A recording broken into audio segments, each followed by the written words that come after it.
Migration is both an ordeal and a response to ordeal. Shifting ecological conditions make these ordeals more profound, particularly for birds undertaking remarkable journeys to escape uninhabitable Arctic winters. New developments in monitoring and tracking birds have enabled researchers to learn more about their migrations and changing strategies. But scientists have often explained migration as something hardwired, a genetically determined orientation and compulsion that drives birds along routes. The concept of the limit as a creative and responsive experience at the edges of life offers a way to get past these deterministic explanations, to ask new questions. So what stories can bird migrations tell us if, as Vincent Desprez might put it, we ask the right questions? Limit 1. Tracking Movements. October the 4th, 2020, Aberdeen, Scotland. The day begins full of promise as easterly winds and overnight rain are perfect for bringing migratory birds along the coast. I soon find small birds sheltering in the thin patches of cover, but more conspicuous are noisy skeins of geese passing southwards. Barnacle geese are on the move, yapping constantly as they pass overhead. Presumably these are birds heading to the Solway Firth in south of Scotland. They will have travelled over the North Sea from Norway, en route from breeding grounds in Svalbard.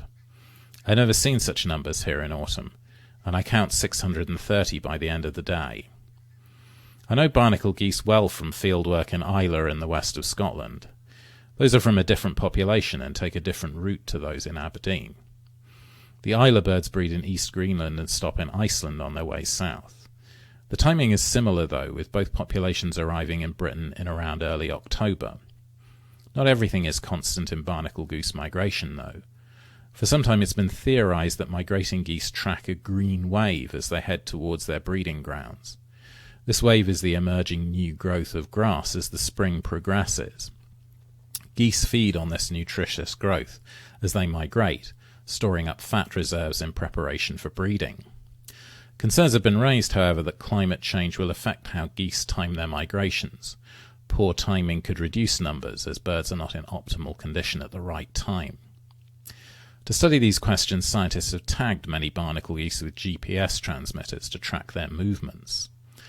This research revealed that migrating geese gather the conditions of the places they move through into their bodies and lines of flight.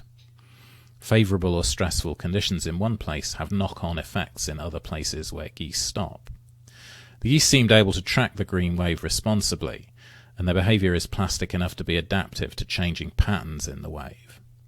Conservation clearly requires attendance to movements and responses of geese along their whole lines of flight, as they track the edges of inhabitability on their migrations. December 16th, 2019, Hakodate, Hokkaido. I had arrived in Hakodate in southern Hokkaido the previous evening, and I met up with Japanese anthropologist Chiaki Kondo and local British birder Stuart Price the next morning. Our first stop is near the docks, with Mount Hakodate bearing down upon us. The shore is a mix of pebbles and concrete, with seaweed creeping up the hard surfaces just above the strand line. There are no brent geese initially, but then 6 fly in, settling close by. We walk closer towards them, and I'm struck by how approachable they are. Most geese would have flown away long before we get close, but these brents paddle about like duck pond mallards. Soon they come out of the water and start nibbling at the seaweed. These birds are from the small Pacific population of the black brant subspecies, which numbers somewhere between 5,000 and 9,000 birds. It's still uncertain where they breed, but around the Lena River delta in northern Siberia seems likely. They pass through Hokkaido in autumn and smaller numbers winter. This is a less well-known population than the barnacles. They're also more specialised, feeding mostly on coasts where eelgrass is abundant. Unlike barnacles and some other brents, they haven't started feeding regularly on farmland, although the coastal destruction caused by the 2011 tsunami encouraged them inland for a time. We had to head east to the small town of Shinori and find a large group of brents near the harbour. We count 47, and Stuart comments that these weren't around when he'd been looking the previous weekend. Perhaps they are newly arrived, although they could have been hidden somewhere along the nearby coast. There's still mystery about where most of the Hokkaido brents spend the winter, The numbers from monitored areas are much lower that season, so where do the rest go? Scientists have recently started using satellite tags to follow them. The most significant revelation came from the goose tagged Y18. After staging at Notsuke in eastern Hokkaido, Y18 flew across the Sea of Japan to arrive near Tanchon on the east coast of North Korea. It had long been suspected that this was where many brents wintered, but it was hard to get data. Migratory birds like brent geese cross international boundaries, complicating both science and conservation. Their migrations are gatherings of different places into lines of flight and life. In doing so, they demonstrate that our own boundaries cannot contain them, and that concerns for them need careful political work. The limits that stress our own relations need creatively shifting to shared responsibilities.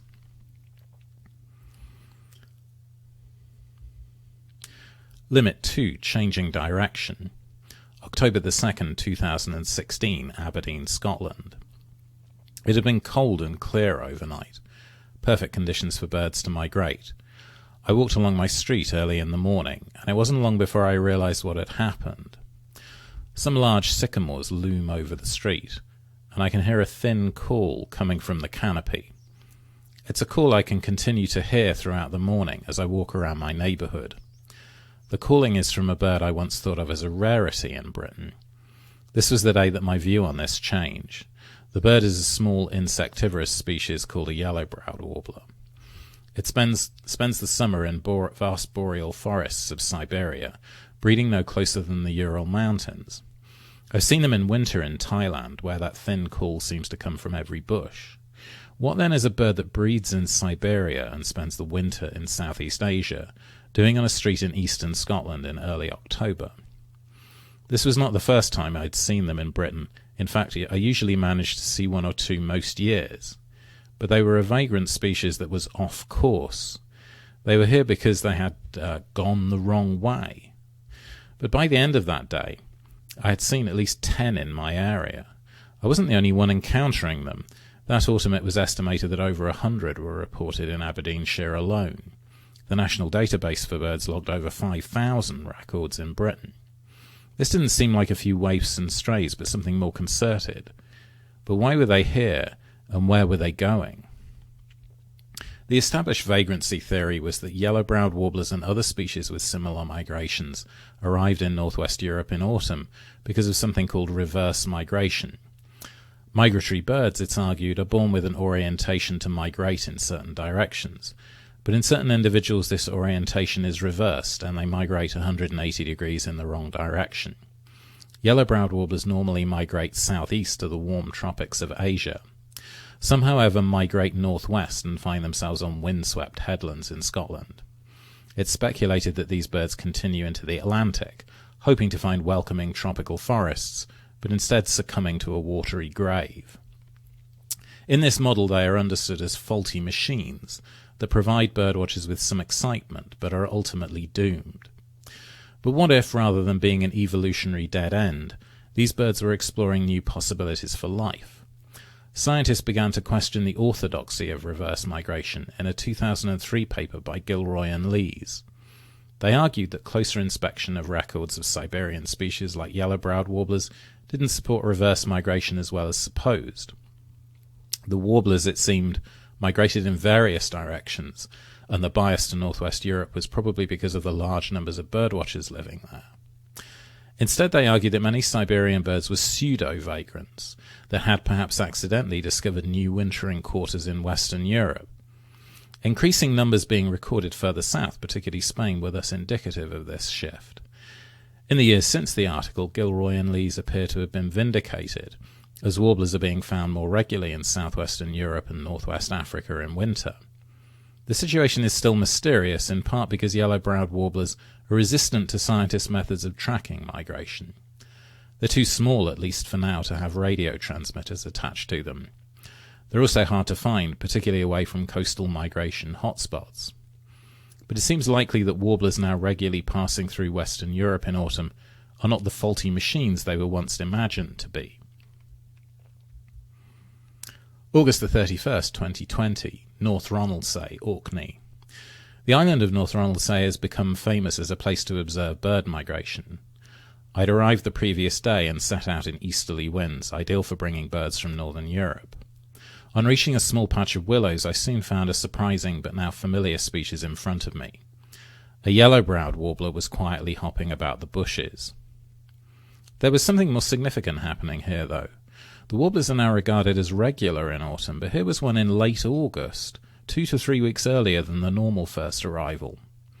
I later discovered that this was the earliest ever autumn record in Britain.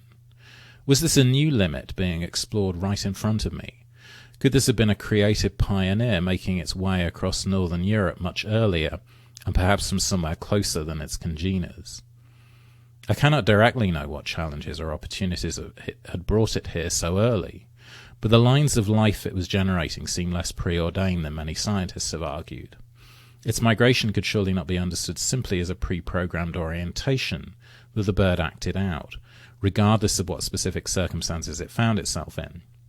Faulty or even functional machines make no sense in relation to the limit. Instead, the limit encourages us to see animals as responsive to and responsible in the world. The yellow-browed warbler stayed on North Ronaldsay for 2 days before disappearing. We don't know where to. Limit 3.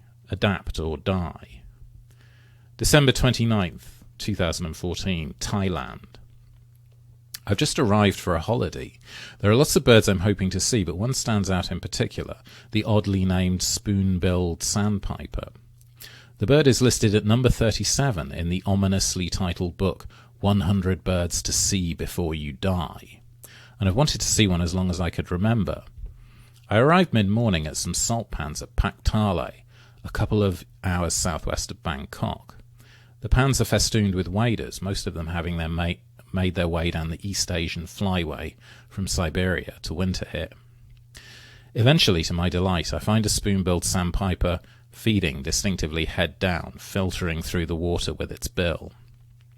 Why do spoon-billed sandpipers have such a hold over birders? In most ways they look like many other small shorebirds that scamper across the mudflats and beaches of the world. The strange spatulate bill is something quite unique, though. It thus manages to be both familiar and utterly distinct. It's also now extremely rare. They breed in the tundra of the Chukotka Peninsula in eastern Siberia, and from there journey down the East Asian coast to spend the winter in southern China, Vietnam, Thailand, Myanmar, and Bangladesh. They've never been abundant, but declines have left perhaps fewer than 300. I may have seen one before I died, but I wondered if the sandpiper might die out before I did. January 12th, 2019, Minjiang Estuary, China. I'd headed out onto the mudflats near the city of Fuzhou, hoping to renew my acquaintance with spoon-billed sandpipers. As the tide rose, 2 soon appeared at close quarters, keeping their striking bills almost constantly underwater as they fed. Scientists have recently begun to track spoon-billed sandpipers. They're at the lower size limit of birds deemed able to carry a transmitter, and preliminary results have been revealing. At a recent webinar, researcher Nigel Clark discussed the case of a sandpiper tagged HU. HU was migrating through eastern China when it took a striking diversion out into the South China Sea. He worried at first that this was an effect of the tag on the bird's movements, but then checked the weather conditions. It seemed that HU had encountered a cyclone, and rather than flying through it, had traced a curved path around its edge. The migrating bird was responsive to conditions, not tracking a predetermined point-to-point route, but finding itself caught up in the fluctuations of the weather world, tracking alongside the wall of the cyclone rather than being overwhelmed by passing through it. Despite this illustration of the resilience of HU, Clark sounded a pessimistic tone. Spoon-billed sandpipers are threatened by multiple factors: climate change, hunting, habitat loss, and pollution. He suggested that even though the rate of decline is slowing, they could disappear by the 2030s. They have unique adaptations and creatively respond to the weather world, but like many other creatures, they're confronted by limits on their existence that humans are shaping. These new limits challenge them as to what path their lives can follow. A storm can be responded to in most cases, but other problems are more challenging. Considering the world in terms of the possibilities of the limit and the limits of responsiveness might thus point us towards ways of living more attentively to other lives. Thank you for listening.